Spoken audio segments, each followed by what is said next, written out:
Our reading this morning comes from Lisa Bovey-Kemper. This is Body Blessing. May you be blessed with wisdom, knowledge, and understanding.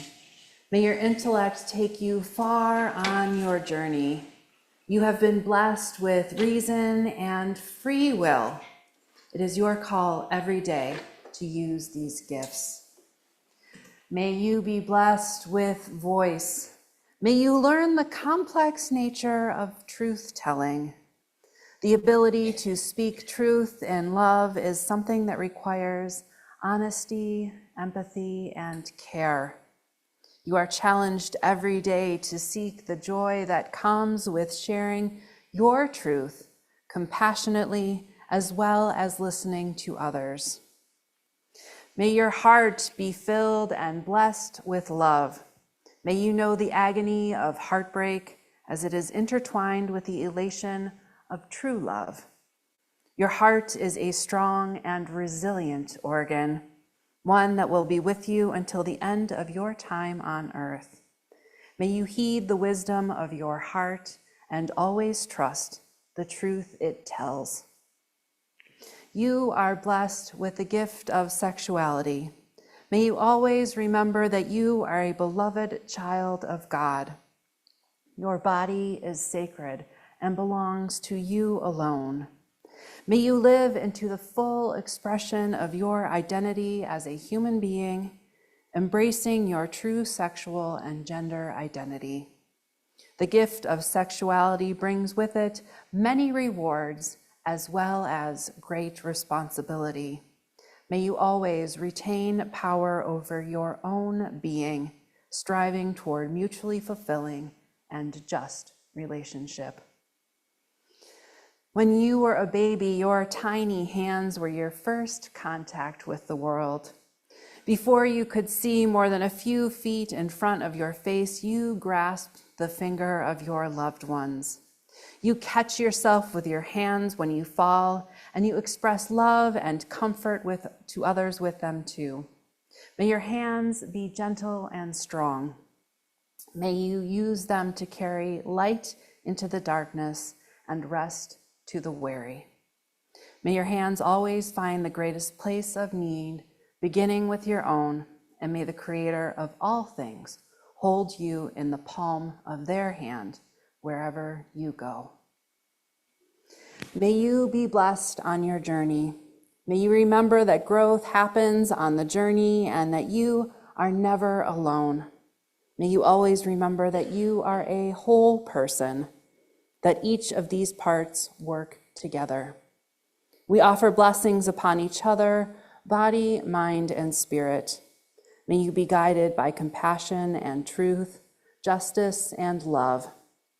May you find rest on the journey, always remembering where you came from, being mindful that your ancestors are with you, whether we are present on earth or have gone back to the soul world. May you be blessed in all things and carry blessings with you wherever you go. Currently, scientists estimate that our bodies are made up of somewhere around 30 trillion cells and about 38 trillion bacterial cells. Just 1 gram of human DNA can hold up to 215 million gigabytes of data, making our cells incredibly dense storage units of information. Scientists forecast that if all data that humans have ever recorded could be captured and it was converted into our DNA, it would take up a container the size and weight of a couple of pickup trucks. Scientists estimate that humans can distinguish up to 10 million colors or shades of colors. Pantone, the color expert company, is going to be busy for a long time trying to catch up with us. Taste and smell are more complicated to pin down, in part because some of our taste is impacted by our smell and other factors. Also, do not Google human taste. You will not find what you're looking for. Our sense of touch is so sensitive that we can distinguish between surfaces that differ by just one layer of molecules. Our fingers alone contain tens of thousands of neurons, and our fingertips can receive information down to about 0.4 millimeters, which is about how far the ridges are apart on your fingertips from at the base. I don't know exactly what all of this translates into exactly when I look outside my apartment window with the long grasses, the trees, the shrubs standing and moving in the breeze, the sound of mostly silence, but occasionally sprinkled with children playing, the smell of the grass, flowers, trees, and water, and the smell of chlorine as I pass the pool, which as far as I am concerned is one of the best smells in the world. I feel the heat and the sunshine and humidity, or if it becomes overcast, the cooling on my skin. All I know is that all of this helps create beauty and delight in my days and gives me appreciation for the body that allows me to experience them. Long before René Descartes and his famous maxim, "I think, therefore I am," humans have sought to differentiate what is often referred to now as the human condition from our sense of spirituality. This legacy traces back in various forms through Martin Luther, who conceived of a three-part expression of body, soul, and spirit, and believed humans to be both carnal and spiritual, or sinful and religious at the same time. And before Luther, there was Augustine, who saw humans as a unified body and soul, and also Plato, who differentiated between the body and soul, although he believed them to be interdependent, primarily in that the body was given life by the soul. At least one of, if not all of, these beliefs is where the idea that the body is a fancy meat suit that carries your brain around was derived from. This is related to the ongoing theme of these philosophers and theologians who posited not only that the body and soul and or spirit are separate and distinct, but always that the soul and or spirit are superior to the body.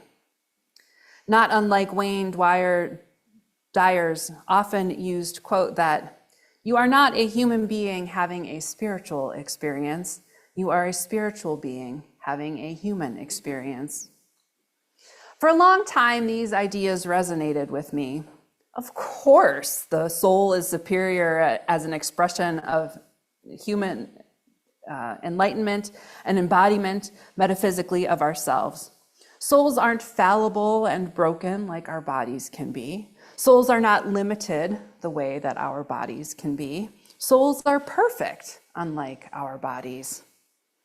The first time I really questioned this was when I did a training for Our Whole Lives, often referred to as OWL, a comprehensive, holistic, accurate, developmentally appropriate lifespan sexuality education curricula, co-authored by the UU and UCC staff.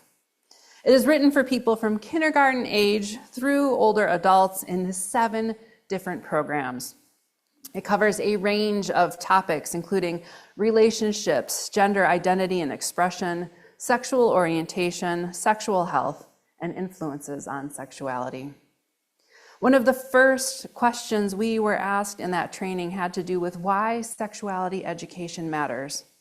One reason is because sexuality education has to do with communicating information and engaging individuals with their and their families, for minors, values as a means to conduct themselves in ways that are consistent with their beliefs and values, and as a way to keep them as safe and healthy as possible. All that to say that sexuality education is important because we are whole and our bodies are sacred. Sexuality education is one way to help us be in better relationships with our bodies, our own bodies, and with those of others.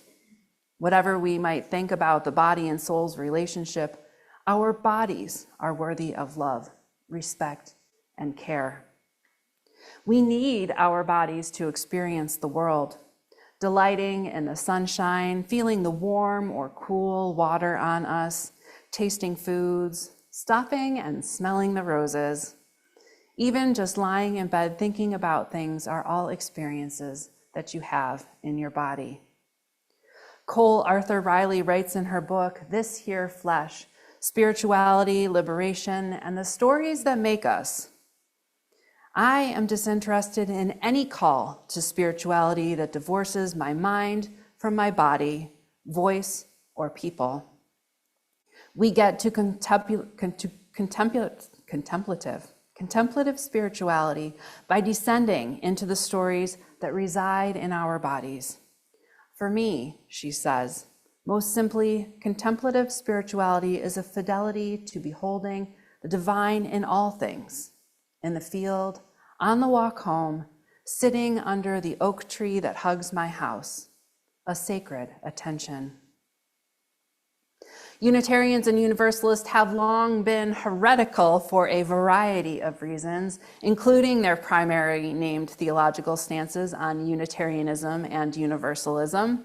But this is a superficial understanding of our great heresies. We have long upheld the belief that the sacred is as much to be found in nature, one place where we have long given our own sacred attention. And we could argue that both sides have had deeper theological heresies that encourage us to celebrate being living creatures in wondrous bodies. The Unitarians, with their varying beliefs that Jesus was not divine or that Jesus was no more or less divine than any of the rest of us. And the Universalists, who believed, one might say, that we are truly made in the image of God in all our gifts and challenges. So not only that we would all go to heaven at the time of our death, but that we are already together, living as God incarnate. Unitarians and Universalists were both influenced by the Transcendentalists and later humanists who pushed Unitarian and Universalist beliefs even farther into this world, as opposed to the possible next, deepening and adding layers to the ways our beliefs impact our lives. Unitarians and Universalists both already focus their interest on what can be done in this life, given that this is the life where we know we can make a difference. For the Universalists, probably especially, the idea that we all go to heaven wasn't a way to try to shirk responsibilities for improving life here and now, but rather a catalyst with a sense of urgency.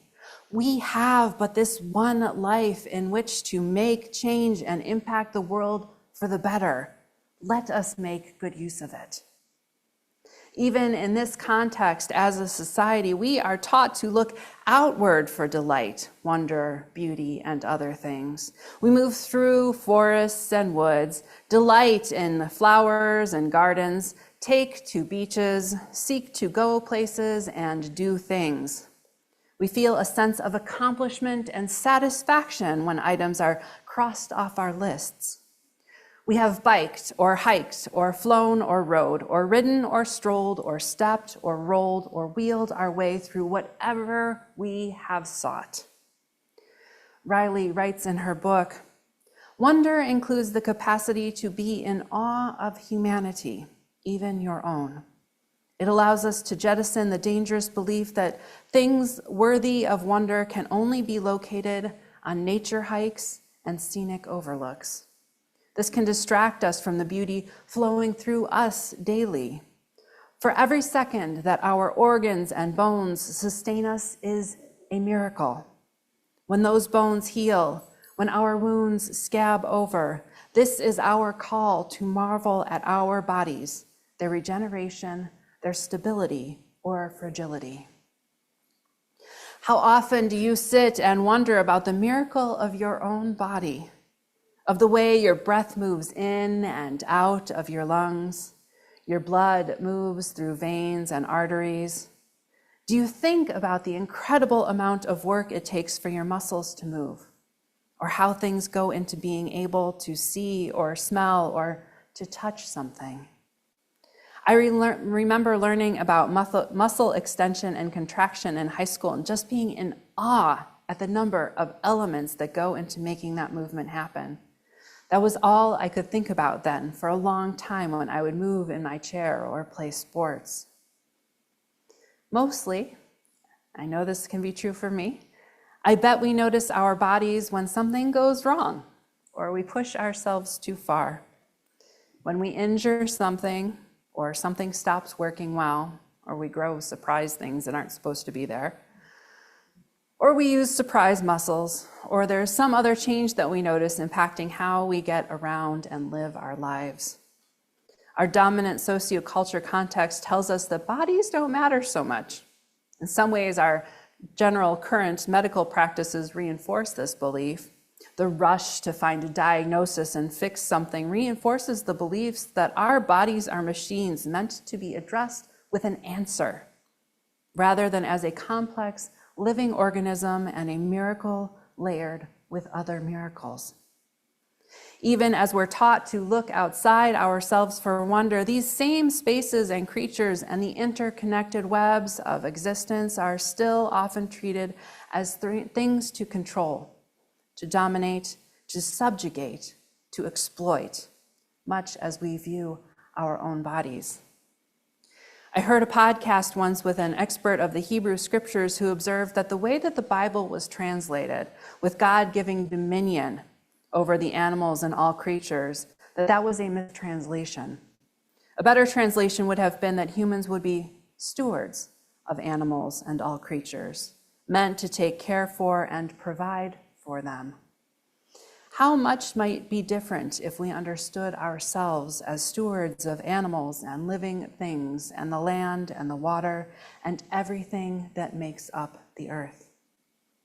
When we learn to respect and appreciate our bodies, to wonder at their abilities regardless of their occasional limits, Riley goes on to say that this grows our sense of dignity, to be able to marvel at the face of our neighbor with the same awe we have for the mountaintop, the sunlight refracting. This manner of vision is what will keep us from destroying each other. In a time and a place where some seek dominion over others, especially those with Black or brown bodies, women's bodies, queer and trans and non-binary bodies, disabled bodies, children's bodies, we deny the truth that no one's body is any more miraculous or deserving of rights and dignity and liberation more than anyone else's. The more disconnected we are with the wonder of our own bodies, the more willing we are to want to control others, to deny their selfhoods, autonomy, and agency, and to lean into destroying each other. The more disembodied we are, that is, the less connected we are with our own bodies, the more we expect conformity from others, and the more we are willing to legislate others' bodies to give us the same sense of control we seek in our own lives. For we liberal and progressive people who live in Florida, our voices are needed. The NAACP issued a travel advisory for Black folks as well as other people of color and queer and LGBTQ+ folks. LULAC, the League of United Latin American Citizens, has issued a travel advisory as well for immigrants and for their families. And Equality Florida and the Human Rights Campaign have issued travel advisories for queer and LGBTQ+ folks and all marginalized communities, naming concerns about public school education, including dramatic increases in book bans, increased restrictions on reproductive justice and healthcare, and repeals to gun safety policies, which make this state a hostile one for these groups and really all of us by extension. We cannot change things in the near future for those who might want to come here, but we can offer support and care to those who live and will choose to or must stay here. If we are to claim our theologies as Unitarian Universalists, believing in the interdependent web of all existence, believing then that all life and all that makes the earth is sacred, we need to challenge the dominant narratives that say otherwise, that the sacred is not only with us, but in us, in these bodies, in these vessels we nourish and nurture, themselves miracles worth honoring. We are not expendable or replaceable, nor is anyone else. Again, in this here flesh, Riley writes, to be a people capable of extending welcome to the body, even those bodies the world discards and demeans, is to be a people of profound liberation. By this we will know our faith. We will stay whole. And we can only stay whole when we know ourselves in our bodies and know that we all need each other. We need to recognize our holy now selves in their fullness and complexity. We should be so amazed at the wonder of our human condition that it keeps us up late at night, wondering at how it is possible. And we must remember to always treat one another with that same care, respect, and delight.